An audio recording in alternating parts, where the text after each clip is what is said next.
I just want to tell you a good story, and a story that I want you to come in my world, and I'll be your guide, and you'll be safe, and let's investigate people that we maybe would never be able to understand and figure out what makes them act like that. That's what all writers do. The filmmaker and author and general cultural icon John Waters is here to talk about his first novel, Liar Mouth, a feel-bad romance.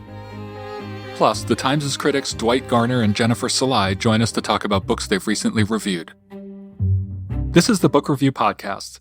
It's May 13th. I'm John Williams.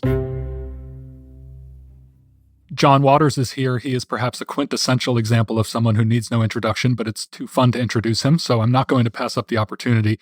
He's a groundbreaking, taboo-pulverizing filmmaker whose movies include the once controversial and now canonical Pink Flamingos, Female Trouble, Cry Baby, and Hairspray, which was adapted into a smash hit Broadway musical. He's also a prolific author of books, which include Car Sick, in which he recounts hitchhiking across America in his mid-60s, and Role Models, a terrific book about Johnny Mathis, Little Richard, and many others who Waters admires. His new book is his first novel, Liar Mouth, a feel-bad romance, and he's here to talk about it. John, a great pleasure to meet you. Thank you. Good to be here. So let's talk about the novel first. It's called Liar Mouth, and it has a central cast, I would say, of 3 women. Let's talk about Marcia first. Well, Marcia, probably in most books, would be the villain, would be a very unlikable person, but I'm asking you to root for her through the whole book. She is a suitcase thief. She is a person that hates sex. She hates any natural bodily functions. She resents instinct, and she is quite happy with living the way she is. She has a daughter. Birth was a traumatic thing to her. She has a mother who she can't stand for giving birth to her. And she has an ex-husband that made her be the liar mouth she is. You write early in the book that Marcia abhors children and that she tries to be a bad mother. She says babies are satanic, all of them. And she resents the fact that her daughter, when and if her daughter ever tries to be in her life. So how do we make her likable?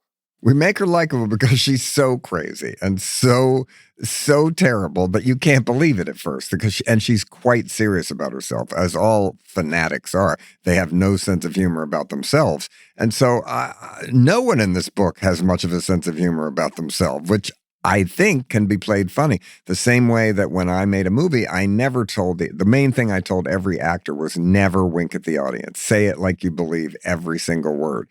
So I think if you're trying to be funny about someone, and I'm making fun of things I love and things that I try to understand unfathomable behavior. And most of the characters in this have unfathomable behavior, but somehow in my world, I hope it makes them endearing. I have to ask you about the subculture that Marcia's daughter Poppy is involved in, which is trampolining. She is the head of a place called Bouncy Bouncy Trampoline Fun Park, which sounds funny, but it's a very serious lifestyle for her and the people who go there. You write that her brunette hair is kept short and simple for minimum jumping upkeep. What drives these people, and what brought you to the subject of trampolining? I did trampolining. I did have a little history of that in Female Trouble. At the end, Divine does a trampoline act in full drag. And so I've always liked people that are obsessed with different. I know someone that's addicted to running, literally. She gets high from running and she has to do it every day. So I went to trampoline parks, and the plot is that her trampoline park has been shut down due to an accident where she didn't keep it up. In a child's birthday party, there was a terrible accident. It's been shut down. So she has it's like a speakeasy now for her insane cult of trampoline people. And they go on the run, and Marcia tries to steal from them. And they get obsessed by it. They have to move up and down at all time. They have a car that doesn't have any shock absorbers in it, so they can go up and down. They only eat food that can bounce. They have to sleep on water beds so they can move. And they continue to bounce, and then it moves to shaking side and side. And it becomes completely insane that they need to have motion. Is this real? Of course not. But it's not completely fake, as everything I make fun of. If you look online and you go for looking for people that like to bounce and move, and Gwyneth Paltrow might be someone that would become a bouncer. And is this a metaphor for obsessions of all kinds? Do you find obsessions generally comical? Yes, I mean, that's why it's the same kind of joke as Edith Massey being obsessed by eggs and Pink Flamingos. Am I obsessed by eggs? No. I've been on a trampoline, but I think it is kind of insane to be addicted to it. But then if I am, I'd like to respect and investigate the rules of insanity within a cult or within overly bored fans of people or people that have to lie. Like Marcia Sprinkle gets power from lying. She thinks it makes her prettier. Let's introduce the third woman in the family, and then we're going to talk a little bit about their relationships to each other and the plot a bit without spoiling too much. This is Adora, and what's her story?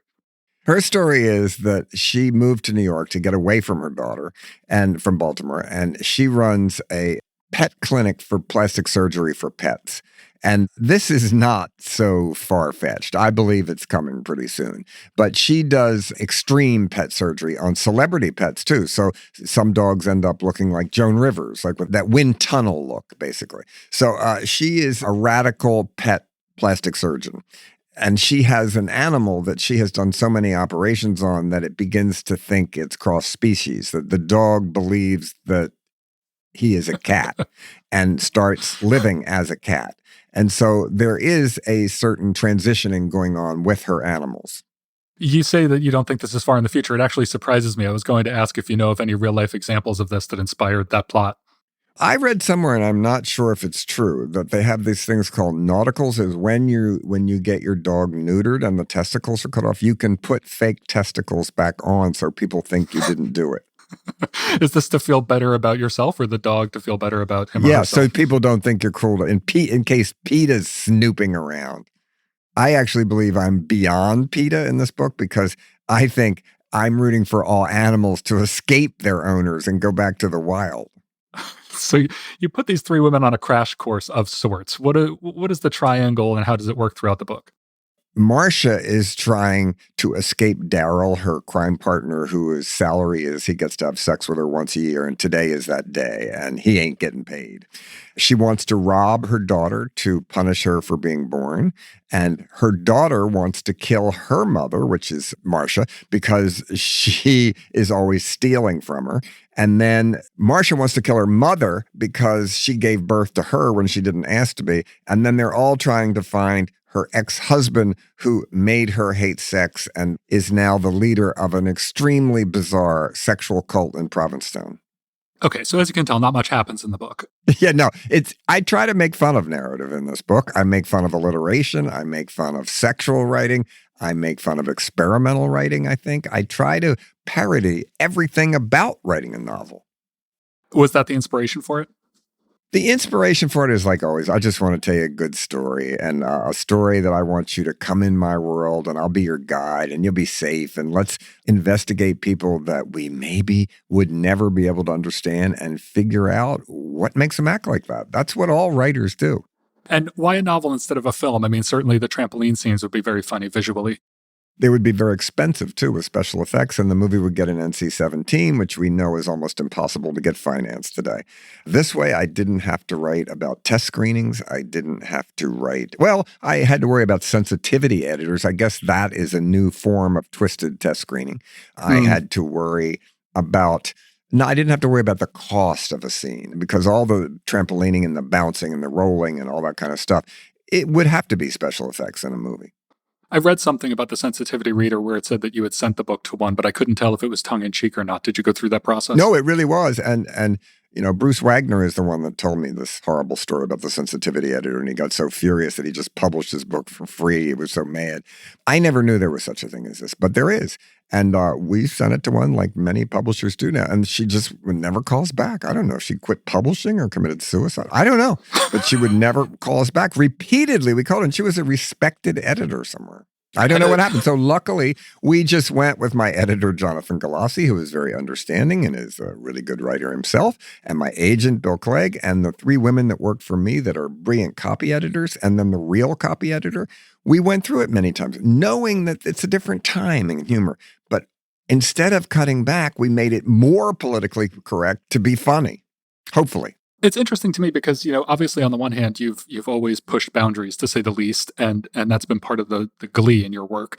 But I would also describe you as someone very sensitive in the sense that you've always had an eye for people who maybe are outcasts, and part of your work has been celebrating them and allowing them to have their voice. And I'm interested where you see that line existing today between pushing the envelope. I don't think you've ever been someone who intentionally wanted to offend people, or am I wrong about that? No, people always think I do, but I'm trying to make you laugh at your ability to be surprised by anything. But I do love all the characters. Every single character in this book I really care about. And I became every one of those characters, and I try to think how they would think in the world that I've made up. But I don't think I'm mean spirited. I don't think I make fun of anything I hate except for a while when Trump was president. But I don't put politics in my book because that dates it. You're trapped in a certain time period then, and you always want your movies and your books to last. You want to have a shelf life. I read somewhere recently and have heard you talk about this many times in terms of the power of laughter to make people think. And I wonder, given the state of things in the country and the ways in which people talk to each other, talk past each other, talk around each other, whether you think that that's still an effective mode in addition to being a joyful one, whether you think that that is actually something that will help us get through certain things. It's the only chance we have. If you're lecturing to people and tell them they can't do this, they just do the opposite, or they get angry and go to the other side. We have to pick our battles. And the battle I've always chosen is to try to understand people's behavior. Nobody's born evil, I don't think. And at the same time, weird stuff. It's not fair. Life isn't fair. I was dealt a good hand. Some people aren't, but after 30, get over it. You can't whine. You can't blame your parents. I believe in psychiatry, but if you've been going for 60 years, you're getting ripped off. I mean, something has to change and you have to adapt. And so writing is how I understand everybody's behavior, including my own in a way, by bringing the public to the characters that in society wouldn't understand. But in my world, they always win. I know that you're a big lifelong reader of fiction and literature, and I assume that in your early years there were filmmakers who inspired you, whether or not it was in terms of they specifically showed up, their influence showed up in your movies. I'm wondering if there were you remember the first writers who made you feel like picking up a pen or getting your own thoughts down on paper. Completely was Jean Genet and Grove Press. I owe my life to Grove Press because I hated reading in school because we had to read the life of Benjamin Franklin and write a book report. I was much more interested in reading Our Lady of the Flowers. I read William Burroughs, Edward Albee, certainly Tennessee Williams more than anybody. In my book, Role Models, I talk about the people that gave me the freedom to want to be myself. It was people that led me to Bohemia. I grew up in suburban Baltimore. I didn't know what Bohemia was, but I knew there was something else out there. And reading was how I escaped. Reading was how I learned everything. Reading was what corrupted me in the best kind of way. So the other writers, I'm trying to think, mostly, definitely Tennessee Williams, Edward Albee, William Inge, all those writers in the 50s were the ones that gave me freedom. I'm also interested in your life as a writer of movies. And I know that those early movies, you can sense watching them, how much energy there was in the group and being on set and the actual filming. But what were the rewards early on for you of sitting down and writing a screenplay? And has that changed over the years? Or what part of the joy for you early on in filmmaking was the writing aspect? Well, I look back now and I feel sorry for the actors because, like in Multiple Maniacs or Pink Flamingos, we would do one take and they'd have to do 5 pages of memorized dialogue and not make one mistake. Those films were not ad-libbed, and I was pretty strict about keeping to the script. What's incredibly fascinating is today, lines I wrote 40 years ago that people yell to me when I walk by them on the street. That is hilarious to me, and it means that they remembered those lines. And so to me, it was a way to create characters and at the same time use the humor and make people say things that people forgot, that the people didn't forget. I mean, use dialogue that became slogans for people to use as a war cry to fight the taste battles that I was born to. Overly bred on good taste, but I could have never had this career if I didn't learn all those rules to violate them. I'm sure that you hear a lot of the classic lines over and over again. Do people sometimes pull out a line that even you don't really remember? Yes, really obscure ones. I'm trying to think of things that I walk by. Well, a lot of times I walk by the street and people just say demented forever to me. Or they'll say seize her and blank her. That's an obscure line from Desperate Living. I can't say it on your show probably. But yes, lines that I have forgotten that are very, very obscure. And we have this John Waters summer camp every year in Connecticut. It's the 5th year. And people come dressed as the most obscure things from my movie. And it's almost like a competition. People can come dressed like a table in one of the movies. And it's really shocking to me that they've gone that far deep in it to give really tribute. On the page writing now, have there been times throughout your career when you've almost written a novel, or were any earlier projects, did they seem like they might be novels when they were in the germination phase? No, I never tried to write a novel before. I mean, Liar Mouth was at one point a movie idea that I never developed or pitched or anything. And I don't let things go to waste. If I think up something that doesn't happen, I'll cannibalize that script and use that character in another project I'm working on. But no, this was the first time I sat and wrote a novel. I read novels all the time. I love them. I wrote my 5 favorite novels. I wrote about in which book was that? It was either, I think, In Role role Models. models. Yeah, in Role Models, I wrote about that. And so I've always read fiction. And I think Elena Ferrari wrote a really good book, the best book about writing, I think. And I don't know how to pronounce it. Is it It's Frantumaglia, where she gives writing tips. And they're really good. If you want to be a writer, that's the best book about writing I've ever read. What are tips that you would give someone if you had to? I'm sure people ask you. Keep going on the first draft. Keep going. You can read it at the end of every day, but keep going. And then suddenly you finish the first draft and you read it and you think, who wrote this? You might hate it, but it's a lot easier to rewrite than it is to write. So the hardest thing, just keep going. Do draft after draft after draft. It gets better every time. And when it doesn't start to get better and you put something back in, you're done. And what I say to everybody, a no is free, always in the beginning when you're starting out. Don't fear rejection. A no is free. I like that. Yeah, it is. We had talked a little bit about the changing climate, but I also just wonder if you could somehow extract yourself from that, which I guess is difficult, but just in terms of your own feeling as an artist from the time when you were younger to now, does the idea of transgression or pushing boundaries mean anything different to you as an artist now than it did then, or does it sort of have the same internal feeling to you? It just came naturally to me. I wasn't thinking I'm writing a transgressive thing. I'm just trying to make myself laugh. And my friends, they're the first audience I had. And then it went on, and I was lucky enough that people shared my sense of humor and made other people feel good, as stuff that could make some people feel really bad. Like, only thing good that my parents aren't alive is they don't have to read Liar Mouth. They would be horrified to read it. And I wouldn't want to put them through it. The parents are the ultimate sensitivity readers, I guess. Yes, they are the ultimate sensitivity readers, yes. If it were up to them, I guess a few things would be published. Does my mother really need to know what a fudge dragon is? I mean, my mom listens I'll to this leave show, that. John, so You'll figure that out when you read the book. When you read the book, you'll figure out what a fudge dragon is. Yeah, my books are also vocabulary lessons. You mentioned in your By the Book interview with the New York Times a few years back that you're friends with Ann Tyler, which of course on one level makes perfect sense. You're both very much associated with Baltimore. On another level, it is kind of funny. I think of Ann Tyler as sort of the word decorous, and I mean that as a compliment in her case. Her books are very beautifully turned and very tasteful. And so I'm wondering what that friendship is like, and whether you talk about writing and reading together, or is it less craft driven? She gave an interview to People magazine for the very first time this year with her new book, French Braid. And she talks about our friendship and that we completely disagree on so many books, those she likes that I hate and everything. And I felt bad giving her this book. I did. And she wrote me a very lovely note back about it. And then wrote to me really saying how great she was about the wonderful New York Times review I got for the book. So we are friends and we're very different. And she might be very different than you might imagine. No, you imagine she's smart, but she's very opinionated, just as much as I am. And she's really great. I'm actually going to have dinner with her soon. We do go out to dinner, and she's a good friend, and I'm a huge fan of her books. I think she captures another Baltimore really, really well, like nobody else ever has. And no, she is a good friend, and we are unlikely friends, maybe.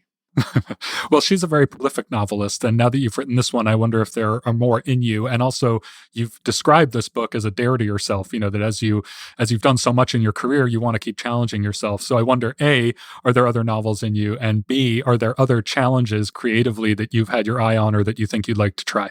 Yes, there is another novel in me, and I have a germ of an idea, and we'll see if that happens. Other challenges, I don't know. Maybe at 80, I'll turn hetero. We're considering that a creative challenge. Well, that would be a stunt for the book, just like hitchhiking was and taking LSD. Well, if that happens and you do write about it, please come back to talk about it. Yeah, I could think of good titles. Coming In. I'm sure you could think of good titles, and we will keep them on our B-roll, safe in our vault until they're revealed to the world. John, thanks for being here to talk about Liarmouth. All right. Thank you so much for having me.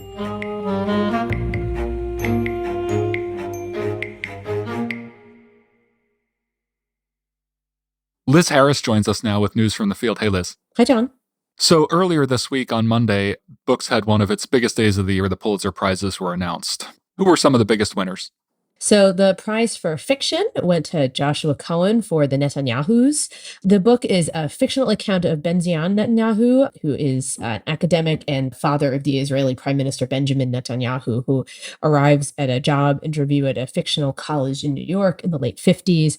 And the book explores Jewishness and the diaspora and sort of how his fatalistic view of Jewish history kind of bumps up against the view of an assimilated Jew who's a professor at the college. I believe the college is modeled after Cornell, where I think Netanyahu might have actually taught. And Cohen has written a lot of really big, stuffed books, very complicated books. And this one seems a little more slender and comic, but still gets at really big ideas. What about the other categories? Let's see. So for history, there were actually two winners. Covered with Night, A Story of Murder and Indigenous Justice in Early America, which is by Nicole Eustace. The book explores the consequences of the 1722 killings of an indigenous hunter in Pennsylvania by two white traders. It was written by a professor at NYU and was also a finalist for the National Book Award. And the other winner in the category was Cuba, An American History by Ada Ferrer, published by Scribner.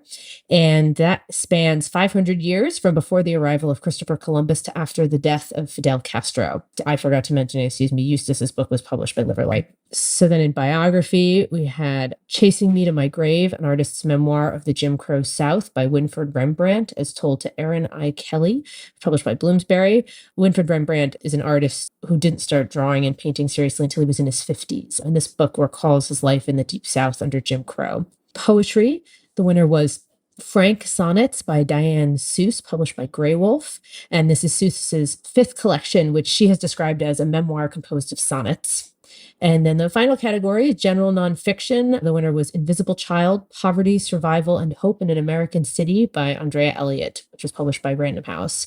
And this book expands on Elliott's 2013 series for the New York Times about a child living in New York City named Dasani who's experiencing homelessness. Listeners interested in hearing more from Elliot about that book can go back in our archives. She was on the podcast last October to talk about it in more detail. And we should also direct listeners to our website where we have the list of not just those winners, but the finalists in each category, along with links to the Times' reviews of them. Thanks, Liz. Thank you, John.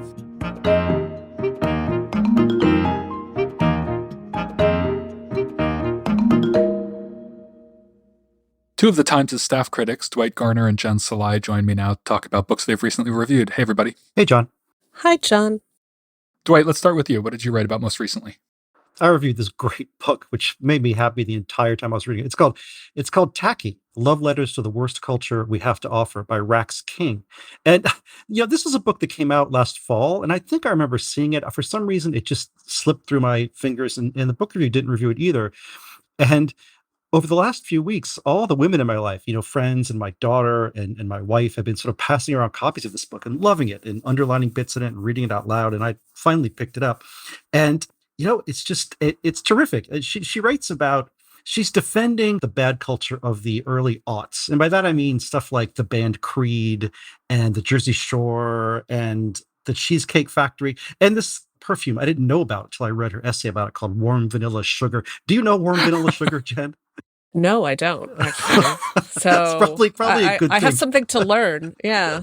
Anyway, her essay about being on the brink of becoming a teenager and the scent of Warm Vanilla Sugar perfume is just so evocative. Anyway, King is really literate. I mean, she writes about these things with the references to Sontag and Updike and she doesn't wear these kind of things heavily. Her tone is very much in a genre of life is here. Let's live it now. Let's forget about all this irony and distance and embrace the tacky stuff a lot of us really love. And she just has a great tone. The book really worked for me. Was her love of tackiness, did it start with contra her mother's hatred of it? Yeah, when she was a kid, her mom would always say, and she would stigmatize something by saying, "Oh, look at that, it's tacky." And whatever her mom would say that about would be the kind of thing she would love. So she grew up thinking, tacky is what I want to be. Tacky is awesome, is a line she actually uses.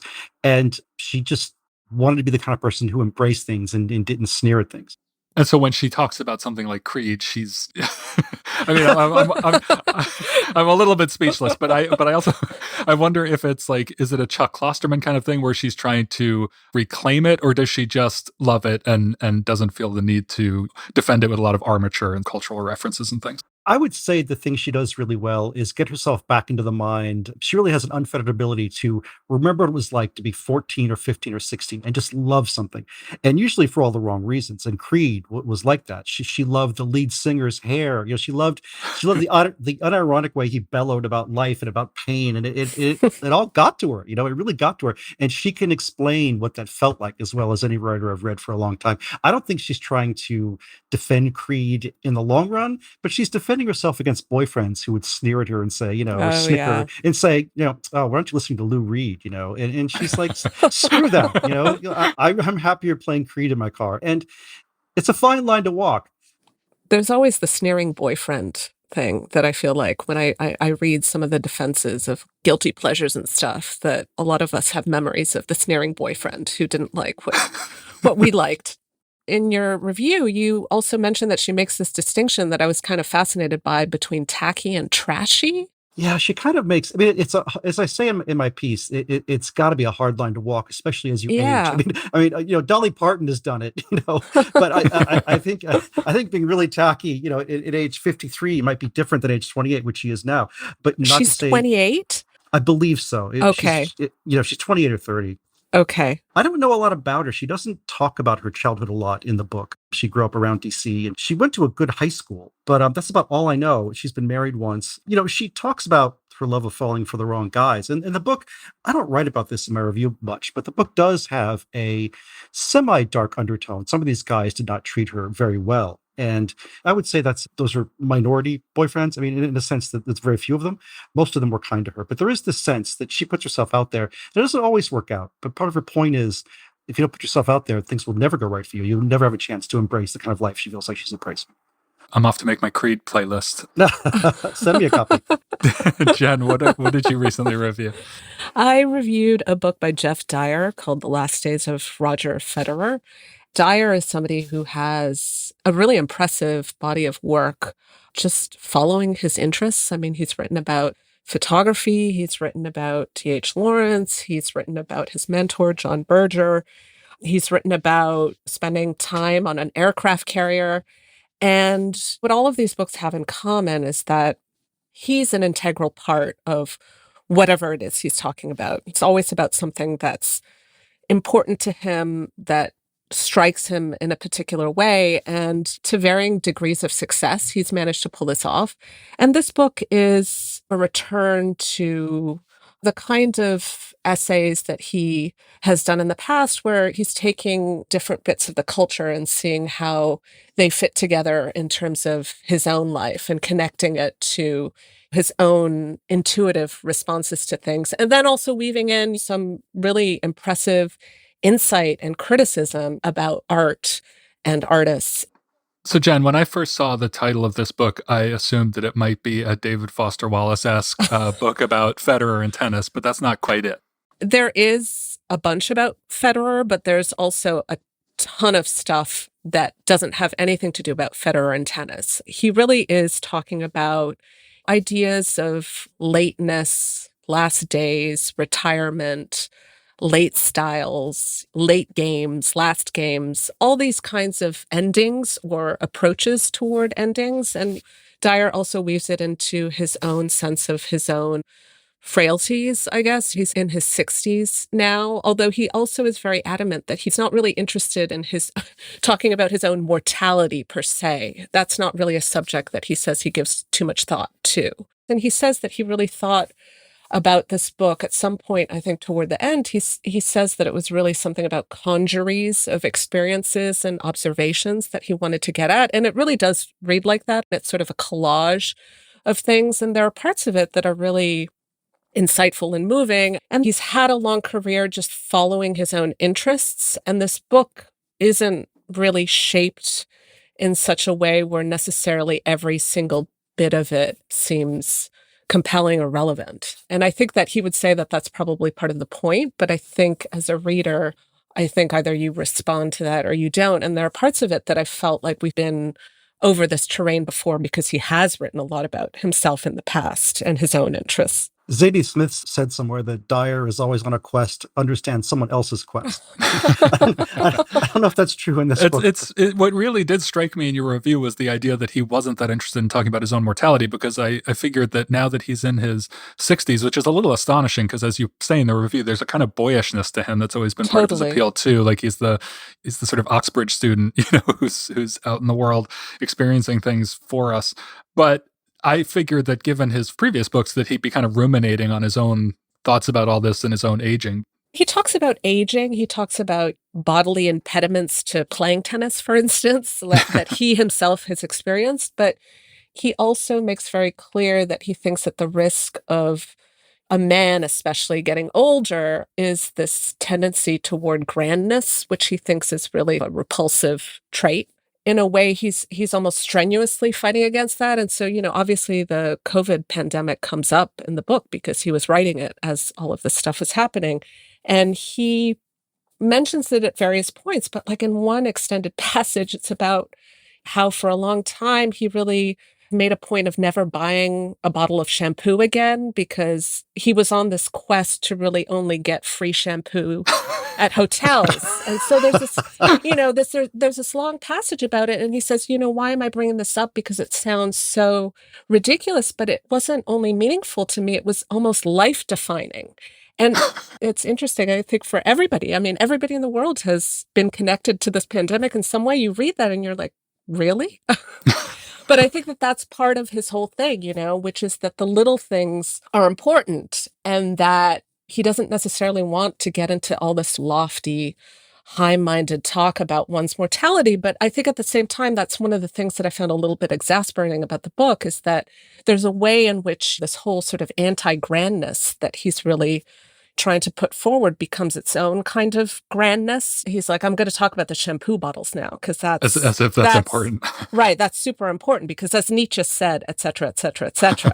So Jeff Dyer is of course our great writer about hotels. I mean, he has an amazing essay about the cleanliness of hotels and how that inspires you to dirty them up in various sorts of ways. And I forget which book that's in. Whenever I read someone about aging and tennis, I always think about my own tennis. And you wait for that dread day when someone says, well, maybe you should play pickleball,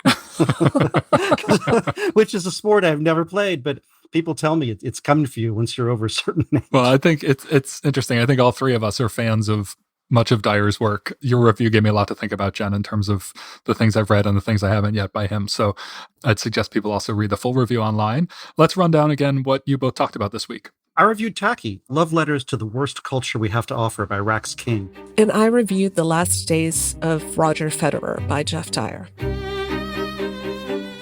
Remember, there's more at nytimes.com/books. And you can always write to us at books@nytimes.com. The Book Review Podcast is produced by the great Pedro Rosado from Headstepper Media. Thanks for listening. For the New York Times, I'm John Williams.